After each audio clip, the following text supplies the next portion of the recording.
Hello students, welcome back to organized knowledge channel. आज की video में बच्चों डिस्कस करेंगे worksheet number 5 for class 8th social science की बच्चों ये वर्कशीट है जो आपके लिए 19 अप्रैल 2021 के लिए शेड्यूल की गई है। और ये जो वर्कशीट है बच्चों, उसमें हम चैप्टर 1 रिसोर्सेज इसी को कंटिन्यू करते हुए पढ़ेंगे। Conservation of renewable natural resources, यानी जो रिसोर्सेज रिन्यूएबल है जिनको हम रिन्यू कर सकते हैं उनको कंजर्व करना क्यों ज़रूरी है।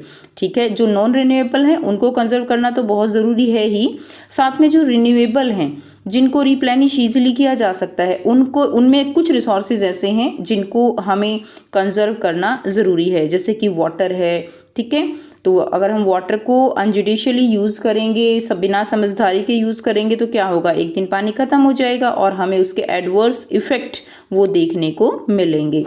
सो वर्कशीट शुरू करने से पहले बेटा प्लीज़ चैनल को सब्सक्राइब कर लीजिए, बेल आइकन को भी प्रेस कर लो ताकि आप बच्चों को हर वीडियो की नोटिफिकेशन वो समय से मिलती रहे और आप अपना होमवर्क जो है वो कंप्लीट कर सको।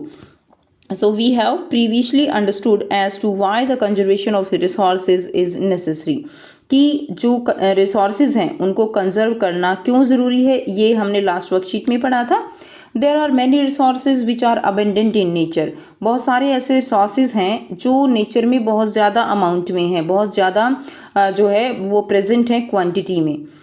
And also there are some which can be use only once, और उनमें से कुछ ऐसे हैं जिनको हम एक बार ही यूज़ कर सकते हैं, जैसे हमने पेट्रोल डीजल के बारे में पढ़ा।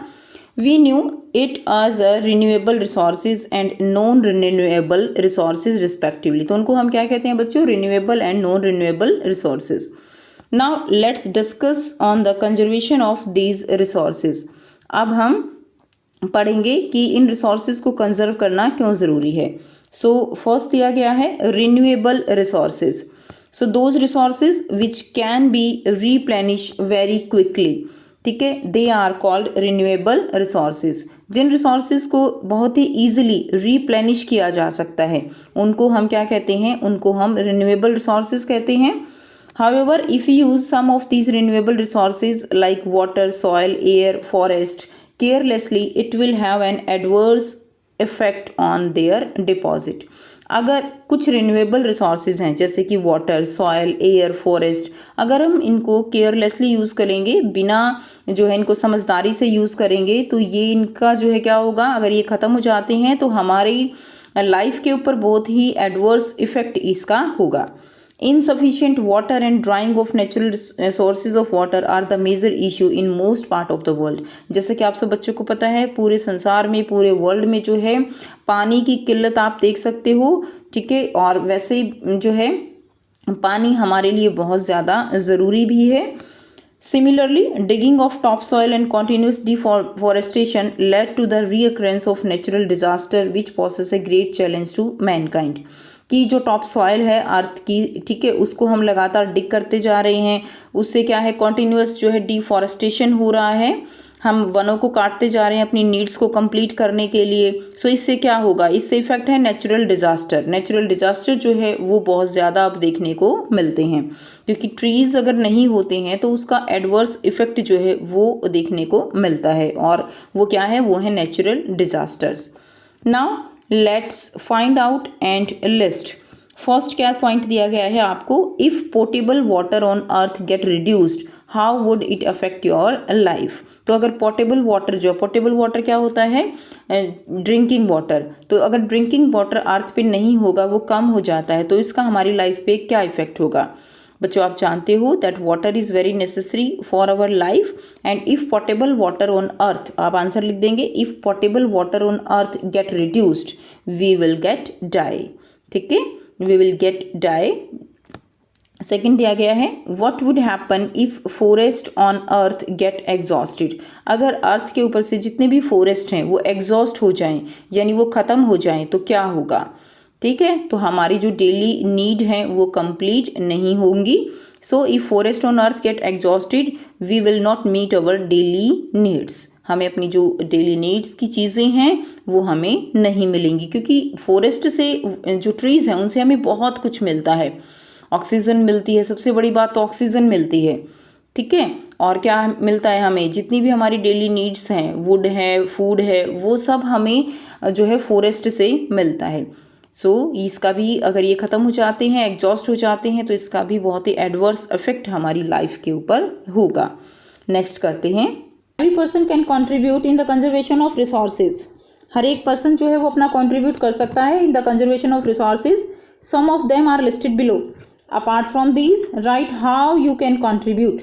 इसके अलावा बेटे जो भी ये पॉइंट्स दिए गए हैं, इसके अलावा भी आप कैसे अपना कंट्रीब्यूट कर सकते हैं वो आपको यहाँ पर देना है, जो खाली जो है ये ब्लैंक दिए गए हैं। फर्स्ट है conservation of water. So by not using portable water for cleaning roads and washing vehicles. तो यानी जो पोर्टेबल वाटर है उसको रोड्स को क्लीन करने में, वॉशिंग करने में यूज़ नहीं करना चाहिए। Conserving water while doing daily course like bathing, washing clothes. Daily जो कोर्स है ना, एक्टिविटीज़, डेली एक्टिविटीज़ जो हमारी होती हैं उसमें हम पोर्टेबल वाटर का यूज़ ना करें। बाकी आप खुद लिखेंगे बेटा, हम पहले ये डिस्कस करेंगे, लास्ट में देखेंगे हम कि इकट्ठे इनको कि हम और क्या क्या हम अपना कंट्रीब्यूशन कर सकते हैं। Conservation of land and soil by using fertile and land for agriculture only. तो जो फर्टाइल लैंड है उसको हमें केवल एग्रीकल्चर के लिए यूज़ करना चाहिए। Building homes and factories only on barren land. Barren land होती है बेटा जहाँ जो फर्टाइल नहीं है, बंजर जिसको आप कह सकते हो, जहाँ पे क्रॉप्स ग्रो नहीं करेंगी, that is known as barren land. By not using plastic, plastic का यूज़ ना करें। कंजर्वेशन ऑफ एयर कैसे कर सकते हैं? बाय नॉट बर्निंग प्लास्टिक और waste product and planting samplings by not plucking leaves. ठीक है, तो हमें ज़्यादा से ज़्यादा ट्रीज लगा के और जो लीव्स हैं उनको ना प्लक करें, तब जो है एयर को कंजर्व कर सकते हैं। क्योंकि बेटा लीव्स में क्या होता है, फोटोसिंथेसिस, जिससे ऑक्सीजन मिलती है, ऑक्सीजन से हमारा जो एनवायरनमेंट है वो क्लीन होता है। Next is conservation of forest by not tearing और वेस्टिंग द पेपर। ओके, तो हमें पेपर को जो है वेस्ट नहीं करना चाहिए। And it will conserve forest and it is made by trees only. Next, gifting samples on any one's birthday और स्पेशल ओकेजन। तो किसी भी स्पेशल ओकेजन पे हम छोटा सा जो प्लांट्स है वो गिफ्ट कर सकते हैं। ओके, तो ये कुछ तरीके हैं। अब नेक्स्ट हम देखेंगे कि हम अपनी तरफ से क्या कंट्रीब्यूट यहाँ पे कर सकते हैं। तो आइए देखते हैं। फर्स्ट है वाटर कंजर्वेशन। इसमें हम क्या अपना जो है कंट्रीब्यूशन दे सकते हैं। Awareness among people is very important for water conservation. सबसे मेन इंपॉर्टेंट है हम लोगों को अवेयर करें। Awareness is very very important. Okay, अगर हम अवेयर करते हैं तो उसके साथ साथ क्या है कि वो लोग दूसरे लोगों को अवेयर करेंगे, उससे क्या होगा, ज़्यादा से ज़्यादा जो है वाटर कंजर्वेशन के जो मेथड्स हैं वो आपस में शेयर होंगे। We should use bucket instead of shovel. हम बकेट का यूज़ करें। We should turn off the tap during brushing और शेविंग। हम जो है टैप जो है वो टर्न ऑफ कर देना चाहिए। We should store rain water so that we can use it later on. हमें अपना जो रेन वाटर है उसको स्टोर करना चाहिए ताकि बाद में हम उसका यूज़ कर सकें। नेक्स्ट क्या करेंगे हम, सॉइल कंजर्वेशन के लिए देखेंगे। Crop rotation process must be use for preservation of nutrients in soil. तो सॉइल में हम क्रॉप रोटेशन का जो प्रोसेस है हमारा, आपने साइंस में पढ़ा है क्रॉप रोटेशन क्या होता है। तो क्रॉप रोटेशन का प्रोसेस वो हम यूज़ कर सकते हैं सॉइल को प्रिजर्व करने के लिए, उससे उसके न्यूट्रिएंट्स बने रहते हैं। नेक्स्ट क्या है, grazing should not be done on fertile land.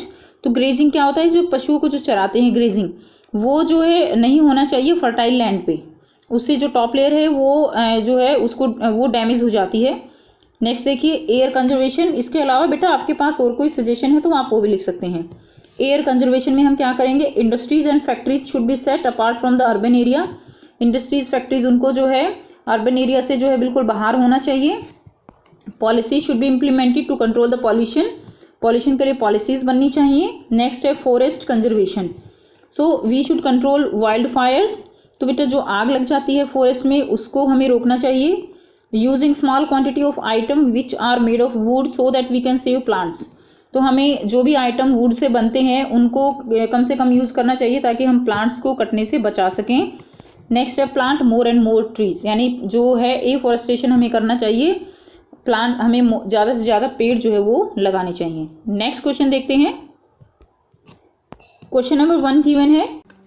First question है what are renewable resources. So renewable resources कौन से होंगे, those resources which can be replenished और renew very quickly, they are called renewable resources. ठीक है, second question क्या है बच्चों, how can we reduce the wastage of water. तो हम वेस्टेज ऑफ वाटर उसको कैसे रिड्यूस कर सकते हैं। सभी बच्चे जानते हैं हमें वाटर को वेस्ट नहीं करना चाहिए क्योंकि जो वाटर है वो हमारे लिए बहुत ही ज़्यादा प्रीशियस है। सो आंसर लिख देंगे by not using portable water for cleaning roads and washing vehicles. तो व्हीकल्स वॉश करने के लिए, रोड्स क्लीन करने के लिए हमें पोर्टेबल वाटर, जो पीने योग्य पानी है, उसका यूज़ नहीं करना चाहिए। सेकंड देखिए, by using a limited amount of water for daily course. तो हमें जो दैनिक जीवन के कार्य हैं, हमारे डेली के कार्य हैं, ठीक है, उसके लिए हमें जो है लिमिटेड अमाउंट ऑफ वाटर उसका यूज़ करना चाहिए, ज़्यादा वेस्ट नहीं करना चाहिए। थर्ड देखिए, by using bucket and mug instead of the shower while taking bath. तो हमें बाथ लेते हुए शावर का यूज़ ना करके बकेट एंड मग का यूज़ करना चाहिए ताकि पानी का यूज़ कम से कम हो। क्वेश्चन नंबर 3 करेंगे, suggest the ways to the conservation of forest. Forest जो है उसको कंजर्व करने के लिए कौन से वेज आप सजेस्ट करोगे। आंसर लिखेंगे बाय नॉट टीयरिंग और wasting the papers. Strict laws should be made for forest protection. तो फॉरेस्ट प्रोटेक्शन के लिए स्ट्रिक्ट लॉज जो है वो होने चाहिए। Should plant more and more trees, ठीक है, ज़्यादा से ज़्यादा प्लांट उनको लगाना चाहिए। नेक्स्ट लास्ट पॉइंट लिखेंगे, the cutting of the trees should be band.